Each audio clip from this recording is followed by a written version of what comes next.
National highway authority of India వద్ద triple R బాధితులు ధర్నాకు దిగారు. ట్రిబుల్ ఆర్ భూ నిర్వాసితుల ఐక్య వేదిక ఆధ్వర్యంలో ఎన్హెచ్ఏఐ అధికారులు వినతి పత్రం అందజేశారు.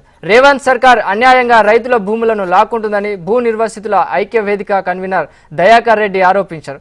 ఉత్తర భాగంలో అలైన్మెంట్ ని ఓఆర్ఆర్ నుంచి 28 కిలోమీటర్లకు బదులుగా 40 కిలోమీటర్లకు మారుస్తూ కొత్త డిపిఆర్ను తయారు చేయాలన్నారు.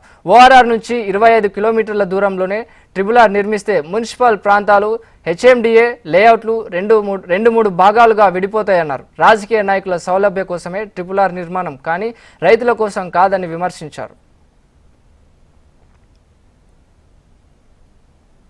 మరి డిపిఆర్ సర్వేని మరొకసారి పునర్పరిశీలన చేయాలన్న ఉద్దేశం మీద మేము ఈరోజు నేషనల్ హైవే అథారిటీని ఆఫీస్ని ఆర్ఓ గారిని కలవడానికి వచ్చాం. గత 3 సంవత్సరాల నుంచి కూడా ఈ ట్రిబుల్ ఆర్ ఉద్యమాలు జరుగుతూ ఉన్నాయి. గత ప్రభుత్వం కూడా ట్రిబుల్ ఆర్ విషయం కాడికి వచ్చి మళ్ళీ వెనకకి తగ్గినటువంటి ప్రభుత్వం.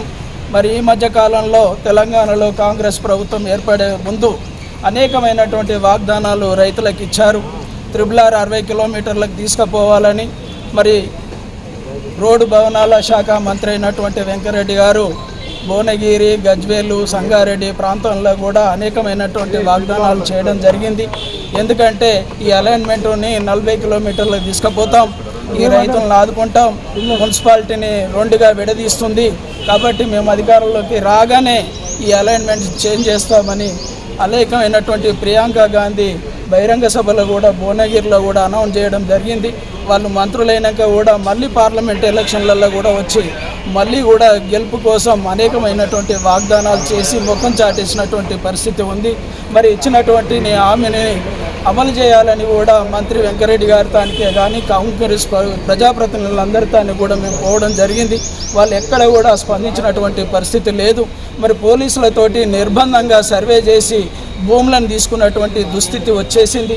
ఎక్కడ కూడా రైతులు ట్రిబుల్ ఆర్ ఉత్తర భాగానికి సంబంధించినటువంటి రైతులు ఎక్కడ కూడా భూమి ఇవ్వడానికి సిద్ధంగా లేనప్పటికీ మరి అనేకమైనటువంటి 90% మంది రైతులు విల్లింగ్లకు వచ్చారని సెంట్రల్ గవర్నమెంట్కు తప్పుడు నివేదికలు ఇచ్చి మళ్ళీ టెండర్లను ప్రక్రియ కొనసాగిస్తూ ఉన్నది.